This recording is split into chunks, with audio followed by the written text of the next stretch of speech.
अस्सलाम वालेकुम। तो दोस्तों आज की वीडियो के अंदर हम जो देखेंगे वो ये देखेंगे कि अगर वेबसाइट के अंदर जो हेडिंग्स होती हैं हम वो किस तरह लिख सकते हैं, पैराग्राफ किस तरह लिख सकते हैं। अगर हमने ऑडियो वेबसाइट के अंदर इनपुट करनी हो, ऑडियो एम्बेड करनी हो वो कैसे कर सकते हैं, या वीडियो या इमेज कैसे एम्बेड कर सकते हैं। उसके अलावा अगर कोई लिंक वगैरह हमने लिखना हो कि बाज़ वक़्त आप देखते हैं कि कुछ टेक्स्ट लिखा होता है या कोई लिंक होता है, आप उसके ऊपर क्लिक करते हैं तो आप किसी न्यू वेबसाइट के ऊपर या न्यू वेब पेज के ऊपर आप चले जाते हैं, तो वो किस तरह जा सकते हैं। उसके बाद फिर हम लिस्ट देखेंगे, लिस्ट से क्या मुराद है। लिस्ट से मुराद ये है कि मिसाल के तौर पर ऊपर कोई चीज़ हमने लिखी हुई है, उसके नीचे इस तरह ये अब एक लिस्ट है, ठीक है, उसके नीचे आइटम्स लिख दी जाती हैं, इसको हम एक लिस्ट कह देते हैं, जिसके अंदर ये देखें अब ये पॉइंट्स बने हुए हैं, ठीक है, ऊपर एक मेन हेडिंग है। जिस तरह एक ऊपर लेट्स को हम लिख सकते हैं एक क्लास 10 या क्लास 11 क्लास 12 हम ऊपर क्लास लिखेंगे, ठीक है। उसके बाद फिर उसके अंदर हम सब्जेक्ट लिखना चाह रहे हैं तो वो सारे लिस्ट के अंदर आ रहे होते हैं, ठीक है। लिस्ट बेसिकली दो तरह की होती हैं, ठीक है, ऑर्डर और अनऑर्डर, वो हम सारी देखेंगे। तो चलिए शुरू करते हैं। तो सबसे पहले मैं आपको ये बता दूं कि ये सेकंड वीडियो है जिसके अंदर हम ये सारी चीज़ें देखेंगे, ठीक है।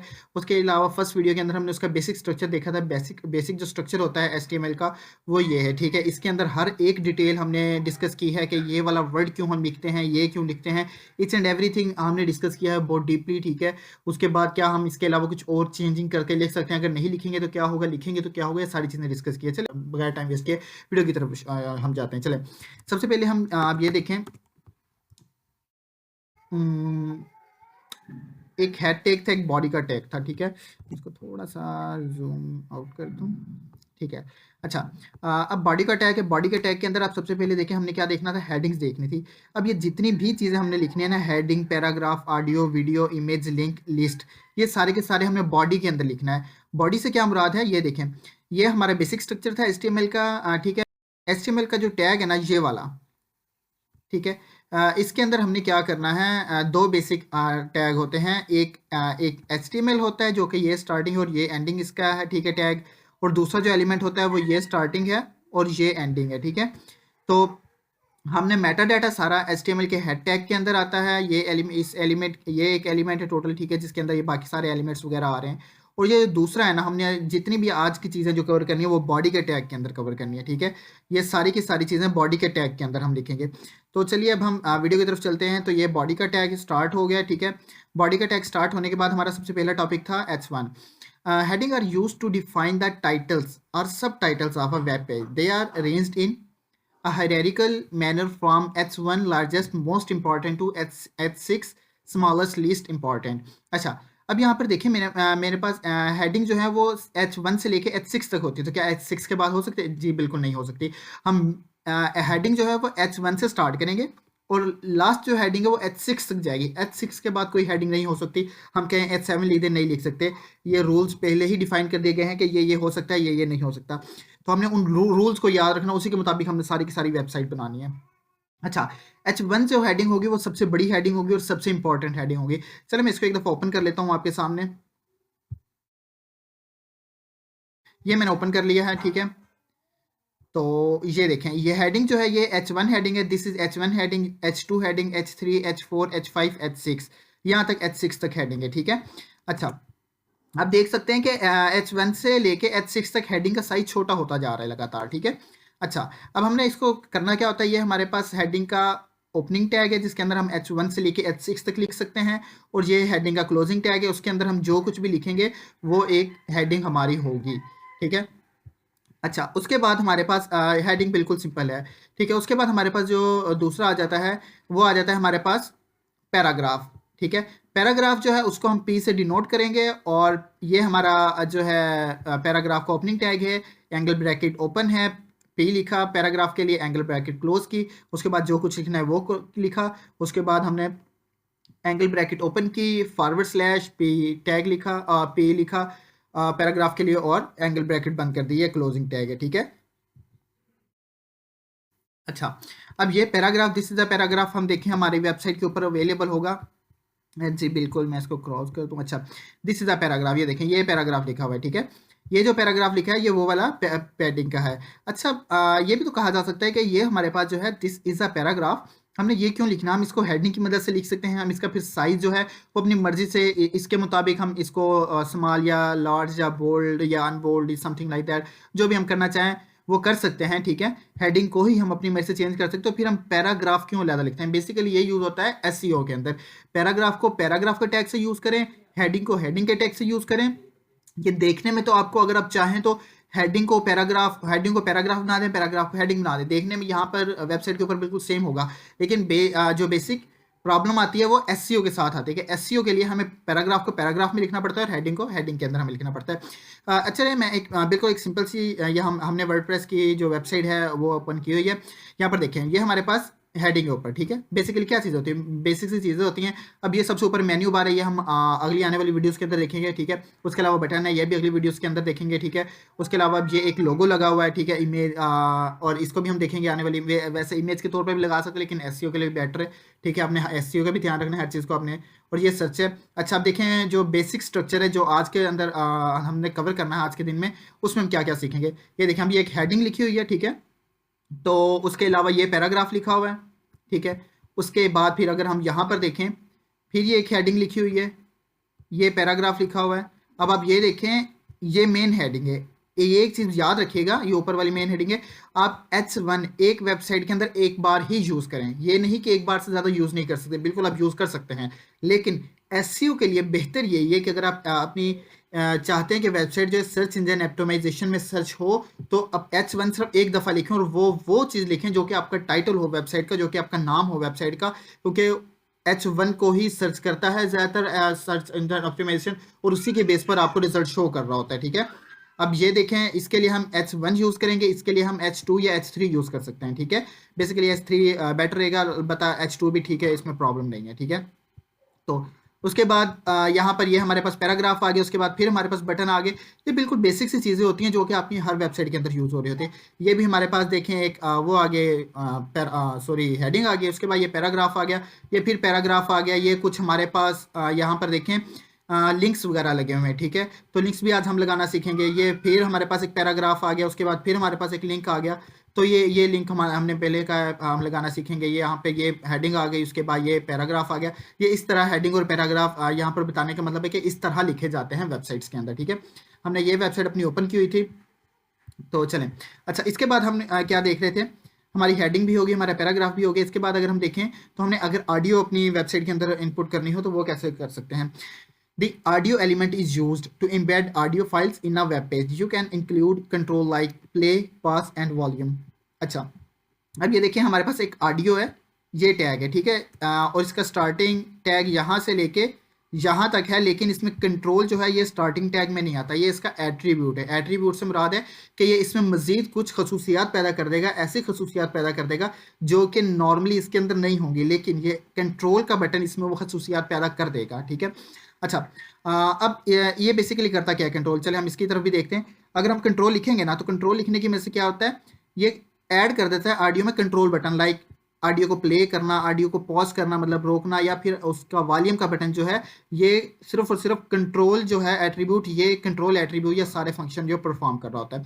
अच्छा, उसके बाद हम क्या लिखते हैं, सोर्स लिखते हैं, ठीक है। उसके बाद ये SRC, ये भी सोर्स के लिए होता है। यहाँ पर हमने ऑडियो का अपना नाम लिखना होता है, जो हमारी ऑडियो है, ठीक है। उसके साथ एक्सटेंशन लिखनी होती है .mp3 है, ठीक है। और अगर MP3 है तो क्योंकि ऑडियो है तो .mp3 में मोस्टली हम यूज़ कर रहे होते हैं। दूसरी फॉर्मेट भी होते हैं, लेकिन हम बेसिकली जो नॉर्मल यूज़ होते हैं लाइफ में वो यहाँ पर प्रेफर करेंगे। सबको लेके बैठ जाए तो बहुत लंबी वीडियो हो जाएगी। अच्छा, ये ऑडियो MP3, ठीक है। हमने यहाँ पे उसका फॉर्मेट लिखना होता है कि ये ऑडियो है या वीडियो है। ये ऑडियो हो गई, उसके बाद MP3 फॉर्मेट में है तो हमने वो लिखना है कि MP3 फॉर्मेट में, ठीक है। इसकी टाइप में लिखना होता है।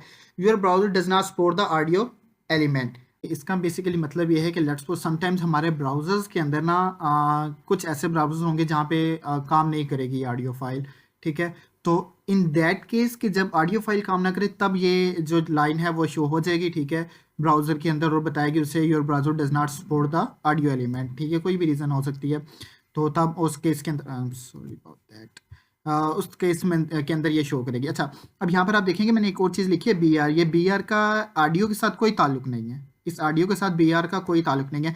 BR क्यों लिखा है, ये मेनली होता है ब्रेक करने के लिए, लाइन को ब्रेक करने के लिए। बेसिकली हमारे पास ये जो ऑडियो एलिमेंट है ना, ये इनलाइन एलिमेंट है।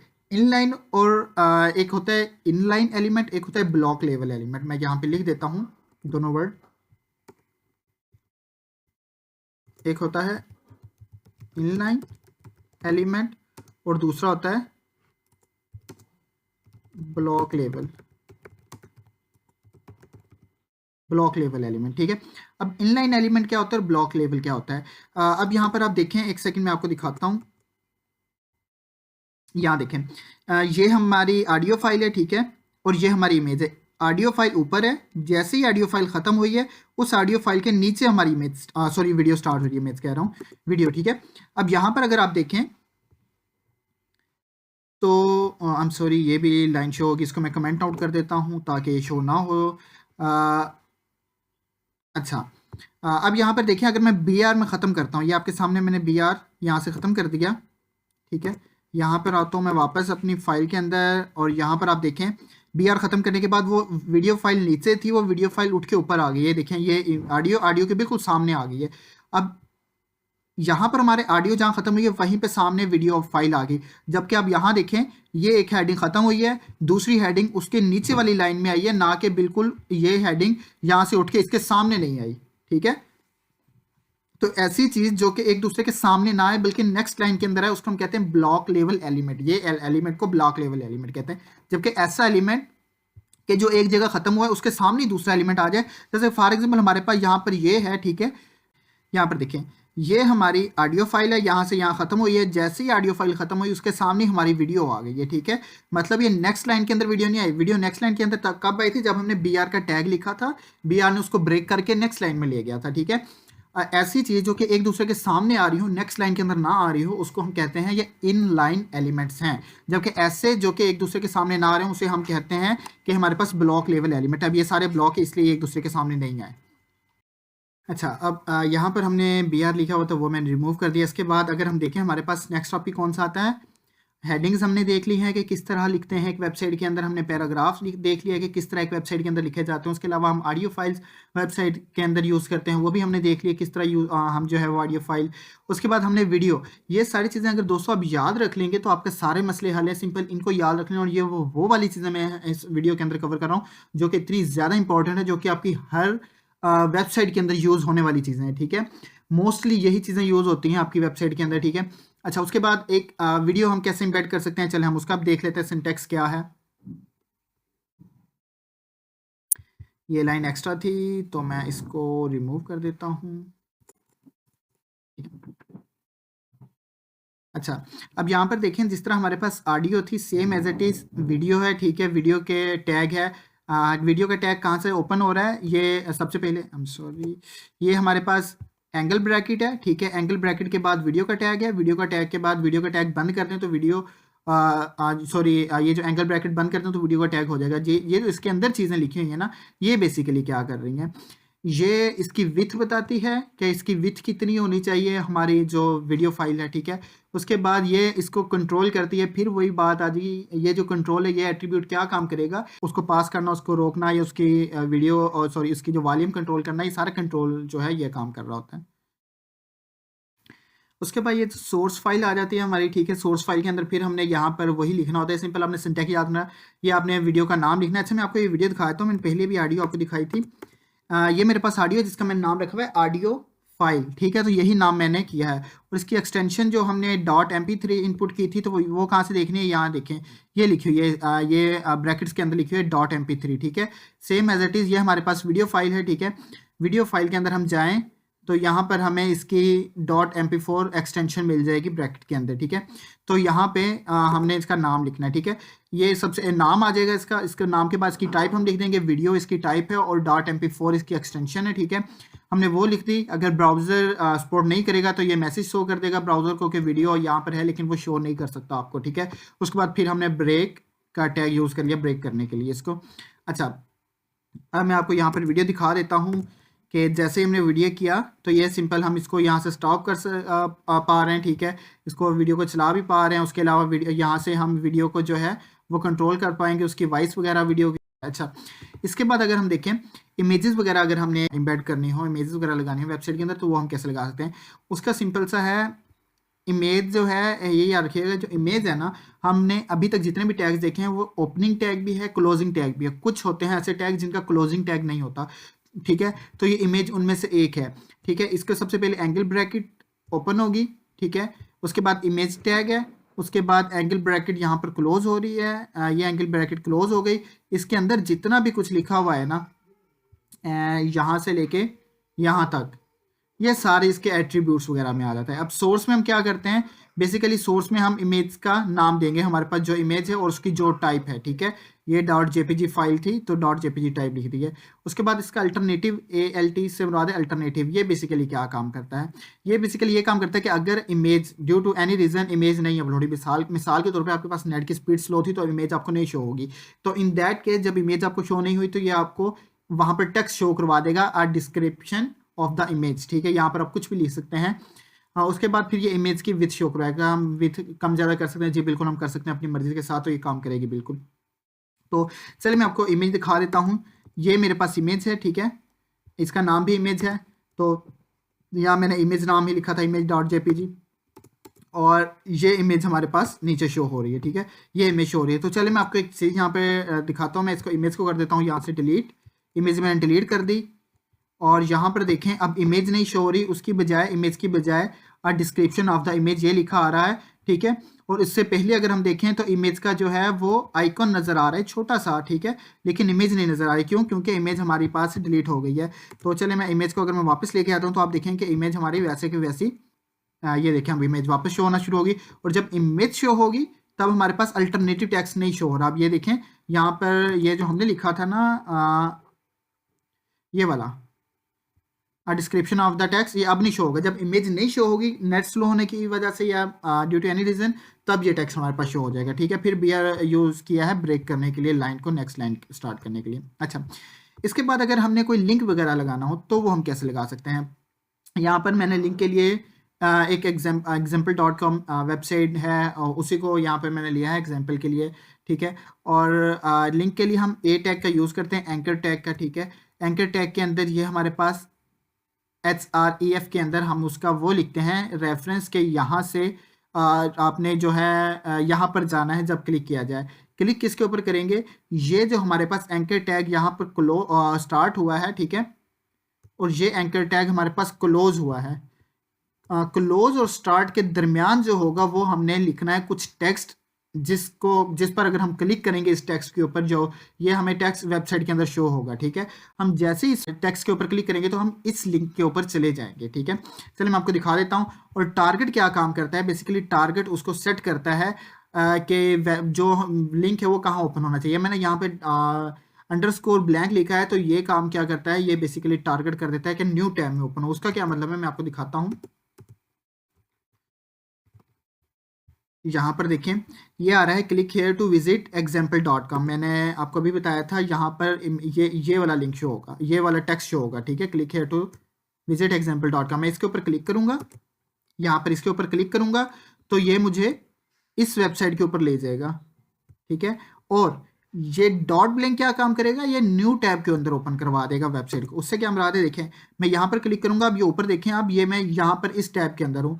ये जैसे ही मैं click here to visit example.com पे ऊपर क्लिक करूंगा वो मुझे नेक्स्ट वेबसाइट के ऊपर, नेक्स्ट टैब के ऊपर ले जाएगा। ये देखें मैंने क्लिक किया और ये मुझे नेक्स्ट वेबसाइट के ऊपर ले गया, example.com के ऊपर, ठीक है। ये पीछे वाली वेबसाइट वैसे ही है, ये न्यू टैब के अंदर ले गया। अगर लेट्स सपोज क्या हम ब्लैंक के अलावा कुछ और भी ऐड करते हैं, जी बिल्कुल ऐड कर सकते हैं। फॉर एग्जाम्पल अगर मैं यहाँ पर ब्लैंक ना लिखूँ, मैं यहाँ पर लिख देता हूँ सेल्फ लिखूंगा, तो अब ये क्या काम करेगा। अब अगर मैं इसके ऊपर क्लिक करूंगा तो मुझे न्यू टैब के अंदर नहीं ले जाएगा, बल्कि यहीं पे ये ओपन कर देगा। ये देखिए आपके सामने इसने यहीं पे ओपन कर दी, ठीक है, न्यू टैब के अंदर नहीं ले गया। तो अगर हम कोई भी ना लिखें तब भी ये सेल्फ ही कंसीडर होता है, ठीक है। अगर लेट्स सपोज हम ये टारगेट लिखें ही ना, ये टारगेट ना लिखें, सिर्फ एंकर टैग का A यूज़ करें, उसका रेफरेंस दें कि इसके ऊपर जाना है, ठीक है। तो अब ये क्या करेगा, अब ये यहीं पे ओपन करेगा, ये न्यू टैब के अंदर ओपन नहीं करेगा। ये सेल्फ जो है वो काम करता है, अगर हम इसको वो ना करें तो ना बताएं तो। अच्छा, अब नेक्स्ट हमारे पास क्या आता है, नेक्स्ट हमारे पास आ जाता है कुछ आइटम्स हमने समटाइम्स लिखनी होती है एक तरतीब के अंदर। अब यहाँ पर दो तरह की आइटम्स आती हैं। एक हमारे पास आती है इस तरह डॉट से बने आ जाते हैं, ठीक है, शुरू के अंदर ये आइटम्स है हमारे पास, आइटम्स के शुरू में डॉट्स बने आ जाते हैं। लेकिन समटाइम्स होता है कि ये गिनती लिखी आती है, ऑर्डर के अंदर लिखा आता है। ये कोई ऑर्डर नहीं है, ये ऑर्डर के अंदर है। ये दो तरह की लिस्ट हमारे पास आती है। एक ऑर्डर लिस्ट होती है, दूसरी अनऑर्डर लिस्ट होती है। ये पहले वाली अनऑर्डर लिस्ट है, दूसरे वाली ऑर्डर है कि इसमें एक तरतीब बताई गई कि पहला, दूसरा, तीसरा, ठीक है। अच्छा, अब इन दोनों को लिखने का तरीका क्या होता है? बिल्कुल सिंपल सा तरीकाकार है। अच्छा, ये बिल्कुल सिंपल है। यहाँ पे देखिए आप यूएल अनऑर्डर लिस्ट, ये अनऑर्डर लिस्ट का ओपनिंग टैग है, ठीक है। ये अनऑर्डर लिस्ट का क्लोजिंग टैग है। अब इसके अंदर हमने लिस्ट आइटम्स लिखनी है same as it is list item. अच्छा, पहले यहाँ पे इसको कंप्लीट देख लेते हैं हम। लिस्ट आइटम के अंदर एल आई हम लिखेंगे, ये ओपनिंग टैग है लिस्ट आइटम का, ये क्लोजिंग टैग है। अब ये जितने भी शो होंगे ये डॉट्स के अंदर शो होंगे, ठीक है, ये लिस्ट आइटम, क्योंकि हमने इसको लिस्ट आइटम्स को अनऑर्डर लिस्ट के अंदर रखा हुआ है। अगर हम लिस्ट आइटम्स को ऑर्डर लिस्ट में रखेंगे तो वो हमारे पास एक ऑर्डर में शो होगा, जैसा कि 1 2 3 इस तरह शो होगा, ठीक है। तो उसके लिए हम ऑर्डर लिस्ट के लिए हम ओवल यूज़ करते हैं। ये ओपनिंग टैग हो गया, ये क्लोजिंग टैग हो गया। उसके अलावा लिस्ट आइटम वैसे ही है बिल्कुल जैसा कि हमारे पास अनऑर्डर लिस्ट के अंदर था। ये first item, second item, third item. आज की वीडियो के अंदर इतना ही। ये हमने आज जो बेसिक टॉपिक कवर किए हैं वो ये है हेडिंग कैसे लिखते हैं, paragraph, audio, video, image, link, list. तो नेक्स्ट वीडियो में हम देखेंगे नेक्स्ट। तो अपना बहुत सारा ख्याल रखिएगा। Thanks for watching. अल्लाह हाफिज़।